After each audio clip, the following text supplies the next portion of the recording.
Hi, this is Mardy once again and welcome to my channel.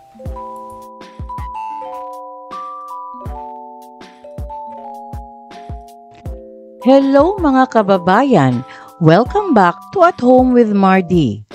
Today, we're diving into 7 amazing facts about the legendary Ace Vergil, the original bad boy of Philippine cinema. From shocking secrets to iconic moments, you won't want to miss a single fact. As promised to one of my valued viewers, Mr. Angelo Aguilar, I'm sharing another detailed version about the legendary Ace Vergil. But before we jump in, make sure to hit that like button if you love classic Filipino films and subscribe for more awesome content like this. Also, drop a comment below telling us which Ace Vergil fact blew your mind the most. Okay, let's get started. If you are new to my YouTube channel, please don't forget to like, comment, and subscribe. At para updated kayo sa mga susunod kong videos, please click the bell notification below. At sana po, don't skip the ads and please watch until the end of my video. Number 1. A real name with a regal ring.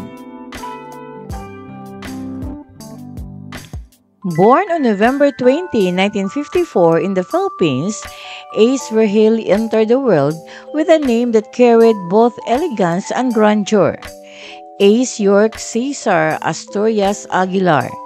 His given name hinted at nobility and strength, Cesar, evoking imperial Rome, while Asturias connected him to deep Spanish roots. Even as a child, the weight and rhythm of his full name suggested a figure destined to stand out, foreshadowing the commanding presence he would later bring to Philippine cinema. Number 2. A star with a bad boy reputation. Ace Vergil became famously known as the bad boy of Philippine cinema, a title earned through his intense portrayals of anti-heroes, tough, brooding characters who defied convention and embodied the gritty underbelly of Filipino action films. Off-screen, his notoriety was amplified by real-life controversies, including high-profile charges such as rape and illegal drug possession. Though these cases were ultimately dismissed, they contributed to the enduring mystique and rebellious image that followed him throughout his career. Number 3. The original bad boy before Robin. Long before Ruben Padilla popularized the bad boy image in 1990s, it was Ace Vergil who first defined that rebellious, tough guy archetype in Philippine cinema. In the 1970s and 1980s, Vergil's brooding charisma, street-smart demeanor, and intense portrayals of morally complex characters laid the foundation for what would become a signature persona in local action films.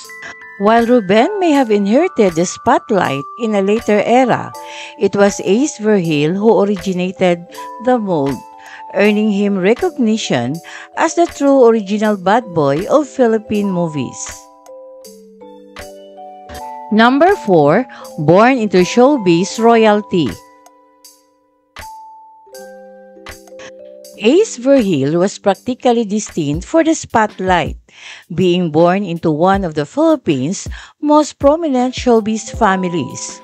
His mother, Alicia Vergil, was a celebrated leading lady of post-war Philippine cinema, while his father, Cesar Ramirez, gained a fame as a matinee idol and action star in the 1950s. Showbiz was truly in his blood. His sister Beverly Vergil also made her mark as an actress and later as a director. and his half-brother on his mother's side, Mike Verhel, was likewise involved in the industry. Surrounded by talent and fame from an early age, Ace was raised in a world where the camera lights never stopped shining, shaping him into the intense, magnetic actor he would become. Number 5. A career of iconic films. Ace Verhil carved out a powerful legacy in Philippine cinema through a series of unforgettable performances in hard-hitting, gritty films that cemented his status as a true action icon. Among his notable work was Pieta in 1983, where he delivered a deeply emotional portrayal of a troubled son, a role that showcased his ability to balance raw aggression with vulnerability. This was followed by Basag ang Pula in 1984, a gripping action drama that further solidified his reputation as a magnetic leading man capable of intense, high-stakes storytelling. In Anak ng Cabron in 1988, he once again took center stage, embodying a complex character caught in a violent world, a role that echoed his signature blend of defiance and depth. These films not only defined his career, but also became staples of the golden age of Filipino action cinema, securing his place in its Hall of Legends. Number 6. Standing tall, literally. Ace Verhil's physical stature was as commanding as his on-screen persona. Standing at an impressive 5 feet 11 inches, his tall frame naturally drew attention and added to his magnetic presence. Whether facing off against villains or delivering intense dramatic scenes, his height gave him an imposing edge that perfectly complemented his rugged, tough guy image. This commanding physicality not only helped him dominate the screen, but also contributed to the aura of strength and authority that fans admired both in his roles and in real life.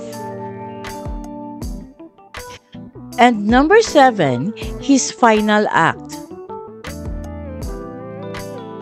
On December 15, 2007, in Santa Cruz, Manila, he peacefully passed away due to cardiac arrest. This marked the closing chapter of a life filled with remarkable achievements and contributions that left a lasting impact on those who knew him and the fields he influenced. His departure was deeply mourned by family, friends, and admirers alike, who remembered him not only for his professional accomplishment, but also for the warmth and integrity he embodied throughout his career. Hello again mga kababayan! Do you think Ace Verhil really was the ultimate bad boy of Philippine cinema? Let's chat below. And if you want more videos like this, what other Filipino legend should I cover next? Drop your suggestions, and daghang salamat. Thank you very much for watching. And according to Zhuangzi, life comes from the earth and life returns to the earth. Special thanks to my sources from Google,